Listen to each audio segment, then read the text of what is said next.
and Duke comes back to a place where he understands the defense. I think they wanted added depth. I mentioned before that I think in bringing him back, it tells you that he did not leave the program in an ugly way.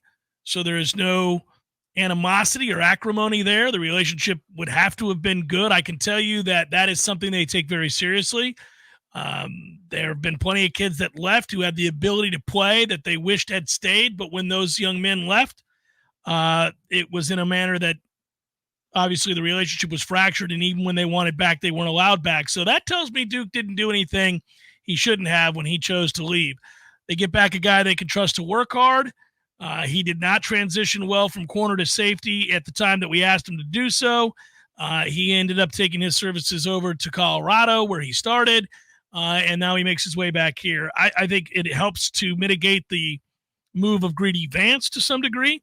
I've mentioned that before. I think he might be suited to play in the slot, and it'll be interesting to see. Do you want to add to that with the Duke Cooper move? No, I mean, this has to be about depth with an eye towards safety in my mind. You're leaning towards slot corner. I'm leaning toward what's the carrot? Why would you come back to Florida State if you could probably at a lower level institution get some starting reps? He's played a lot of games.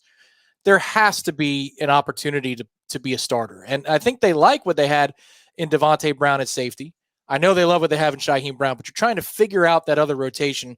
It's just what's a little confusing to me is with the amount of young talent that you have in the secondary. It's at safety, at corner. I mean, even at slot. I think Edwin Joseph is a really impressive player. I mean, he's had some injury issues, but I like what I see out of him in the slot. So you're going to stunt the reps of one of those younger players, and you're making a choice to go get Omarion here to be in that rotation. Why? The most natural fit to me has to be at safety, but we'll see. They could line them up all over, and maybe they want to spell one of their outside corners for a period of time. We know they like to rotate a lot of guys on defense. It's just I don't think he came back here for outside corner. That job, especially the starting jobs, are on lock. The biggest opportunity to me is probably the second safety spot. Florida State, of course, also lands former Auburn linebacker Cam Riley. He looks a little different than the other linebackers on this roster. If you're just going to talk about size and overall talent, I think this is a guy that immediately improves that room. You know, Tom, for whatever reason, that guy's size or height and weight has been radically, projected. It's some days you see 6'3", 230. Other times you see 6'4.5", 245. Like, what? Well, all right. What are we doing here? It's like high school rosters. But I do think safe to say just a little over 6'3", a little over 235. Yeah, Auburn had him at 6'5", 242. Yeah. But larger than a lot of our linebackers, not named DJ Lundy. I think that's probably the most important thing, right? Because even Sean Murphy isn't exactly a thumper body type like Tatum Bethune was, like DJ Lundy is.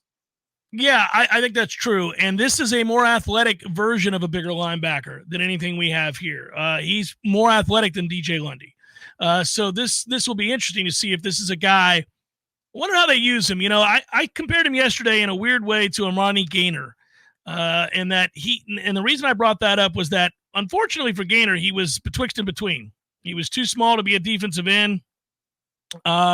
He did not have natural instincts as a linebacker. It's like if you tried to put him at Mike, he just didn't have a nose for the ball all that well.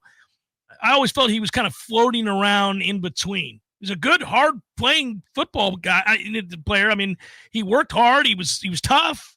He was a lot of things you want at the position. He certainly wasn't soft. It's just remember that? It was just frustrating. You could never feel like we could get a handle on what he was and how to best utilize him. Yeah, agreed. I think what this does, at least if you're looking at the body type, now we'll see how he fits into the scheme. Like, you can have a skill set and a body type, but if it doesn't fit the scheme and they've got a different idea for you, that's one thing. But I think this fortifies what you can do in short yardage, on rundowns, in the red zone. At the very, very minimum, that's what it does. Because if you think of the way that it's constructed at linebacker for FSU right now, is it Justin Cryer? That's the guy you're second most confident in to come up and stop the run? I like Justin Cryer a lot. I think he has a chance to have a good season. He's a young player, though. It would help to come in on a rotational basis to learn from a guy like Cam Riley and somebody who's been in an SEC system for a long time. I think part of this too is, Sean Murphy might need some time, and this is a hedge against that. If you've thought that this Alabama linebacker was going to come in and be dominant straight away because of the helmet he just wore, that's not what it showed in spring. I thought he was thinking through a lot of things. So I think it's a hedge against that. And it's almost like what we want the pitching staff to do in baseball. It slots everybody down a little bit and it carves out some roles, which is probably the way that you want this linebacking crew to be if you're not going to have Deloach and Bethune, who were just, 3 down players each, but the both of them. The Sean Murphy point's a good one. I don't think he looked like a kid who's ready to play for us this year in spring.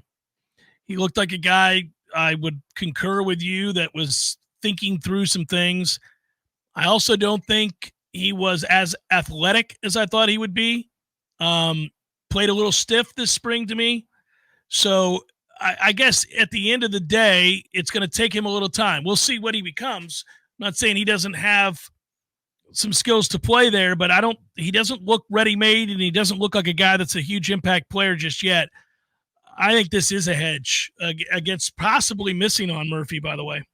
I mean, we'll see. I'm not saying it's a miss yet, but possibly. It could be. Like, I've seen a couple of plays in the open field where he triggers, gets downhill, and I'm like, oh, that's why Alabama wanted him. That makes a ton of sense. But, the game is played in the box.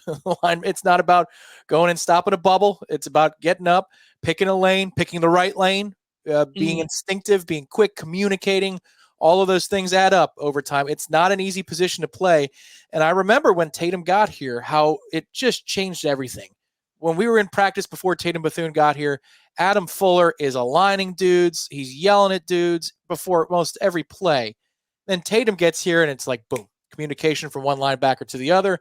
They are where they need to be. He'd step up and slap the butt of the defensive tackle. He said, move over a gap. I want your technique to be a little bit different because I'm anticipating this play. It's really important, even in this day and age where there's only 2 linebackers out there on first and second down, and maybe just 1 on third down and passing. It's still a really important position. So I don't know if it's because they don't know that Murphy can play at all. This is about their here and now. They think they can use another guy for the here and now, but they feel very good about the future of the position. That's for sure.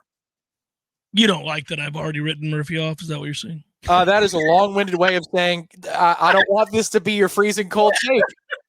I don't want this to be your freezing cold take because when it clicks for a dude, with this athletic profile, if it does, then he's going to be a big-time player. But he's got to stop thinking. Didn't look ready, though, did he? No, he didn't. Can we agree on that? Right. I said that, too. Okay. He's thinking a lot. He's thinking an awful lot. You'll hear Tom and I have this conversation, I think, in the coming months with him. I'm a little worried. That's all I'm saying. But you don't have to be worried. If you work with my friends at ISF, they're here for you.